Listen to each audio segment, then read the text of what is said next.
can't be done. Not from the air, anyway. Either I'm dead right or I'm crazy.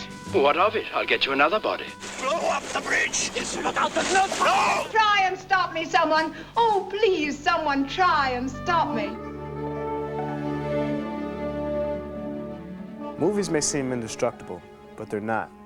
Only half of the 21,000 feature-length films produced in the United States before 1951 are still in existence. Over 90% of all silent films have already been lost. And shockingly, many newer, more familiar classic pictures of our generation are already faded or damaged. At this very moment, right now, some of the greatest motion pictures in history are dying. Their negatives are rotting, their prints stop deteriorating into acidic goo or corroding into dust. The Guns of Navarone, starring Gregory Peck, David Niven, and Anthony Quinn. David Lean's masterpiece, The Bridge on the River Kwai, and Marlon Brando's Academy Award-winning performance in On the Waterfront. I could have been a contender. I could have been somebody. These classic pieces of our cultural legacy were facing permanent damage or extinction. But now, because of the painstaking efforts of the world's leading film preservationists, these motion pictures, and many others, have been restored to mint condition, even by the 1990s demanding technical standards. Every film is different, of course. A lot of the really old films that we work with, the old nitrate films from 1910 and 1925, sometimes are in terrible condition. They're deteriorating, they're sticky and gooey and gunky, and they're a lot of trouble to work with, to go through and repair. And you get filthy, frankly, working on the old movies. You get deteriorated powder all over your hands and your clothing. I can't help feeling that there's been a big mistake somehow.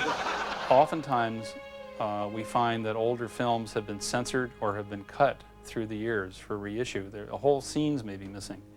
And it's like detective work. You have to pull in old prints, old negatives, sometimes from New York, from Hollywood. Maybe we even go to Europe, to Czechoslovakia, to Paris, to Rome, and pull all these elements together and begin examining them and piece the film together, sometimes scene by scene, until we come up with the way it was originally. Deterioration can strike any film. It shows no regard for historical masterpieces or big-name stars. This is very embarrassing. Oh, let's stop kidding around. I can't go back. I don't belong to you. I belong to the American Navy. Come on, man. Take it. In the case of Guns and Navarone, grab it. We discovered that in recent years, a certain laboratory that I won't mention had been printing the film, and they had mistaken all the nighttime scenes for daytime. And so the opening of the movie takes place at 2 o'clock in the morning. But the way the film was being shown to audiences, it looked like 2 o'clock in the afternoon. Of course, you notice it's very funny here. The Jeep has headlights on. Why? If it's in the middle of the afternoon, that was one tip-off right away that the color timing was incorrect in the old print. First, you've got that bloody old fortress on top of that bloody cliff. Then you got the bloody cliff overhang. You can't even see the bloody cave, not alone the bloody guns. And anyway, we haven't got a bloody bomb big enough to smash that bloody rock. And that's the bloody truth. We not only had to restore the stereo sound for the movie, but we also had to contend with a certain amount of censorship. When the film was made originally, it was, of course, a British film, and it was shown in first-run engagements, uncensored, but then when it played in the smaller towns, apparently they made some changes in the soundtrack.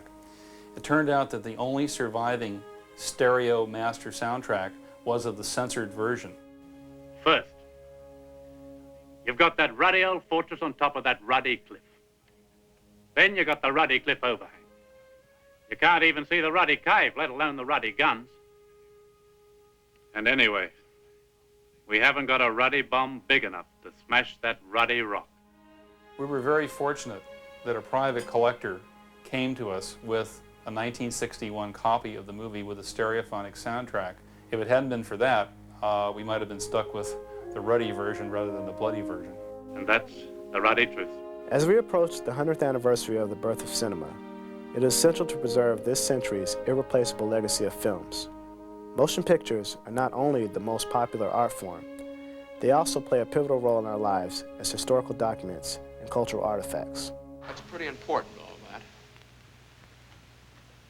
It's just the blood and bone and sinew of this democracy that some great men handed down to the human race, that's all.